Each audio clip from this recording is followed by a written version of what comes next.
ছুটি শেষ, ছোটা শুরু মোহনবাগানে। আজকে থেকেই কিন্তু নকআউট পর্বের প্রস্তুতি শুরু করে দিল মোহনবাগান সুপার জায়ান্ট। তাদের প্রথম নকআউটের ম্যাচ রয়েছে 2 তারিখ। জামশেদপুর অথবা নর্থ ইস্ট যে কোনো একজনের বিরুদ্ধে ম্যাচটা হবে। যে জিতবে সুপার সিক্সে তার সাথে খেলা হবে এবং প্রথম ম্যাচটা অ্যাওয়ে হবে। যথেষ্ট সময় রয়েছে, কিন্তু অনেকটা আগে থেকেই অনুশীলন শুরু করে দিলেন হোসে মলিনা। তার একটা প্রধান কারণ, যে সমস্ত ফুটবলাররা ন্যাশনাল ক্যাম্পে নেই তাদের ফিটনেস লেভেল যাতে পড়ে না যায়।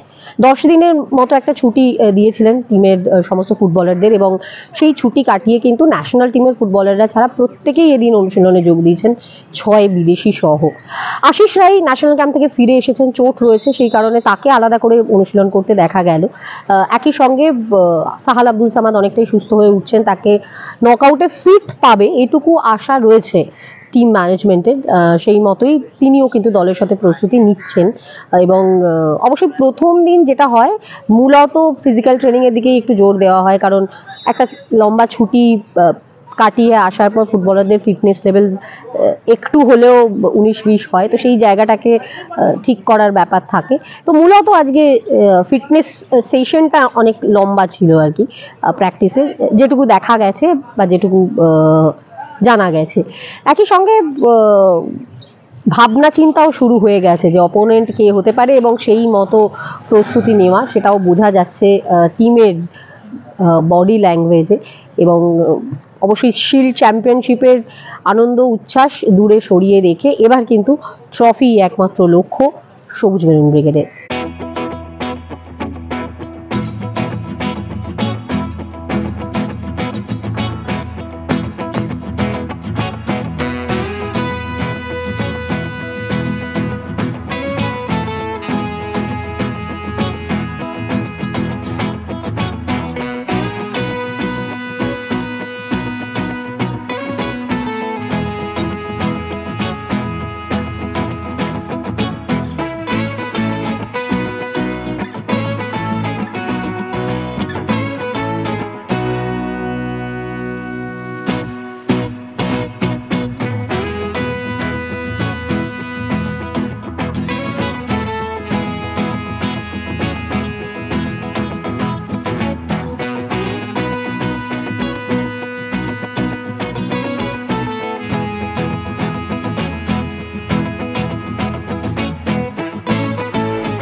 ক্যামেরায় রমেশের সঙ্গে মমতা, নজফর টিভি।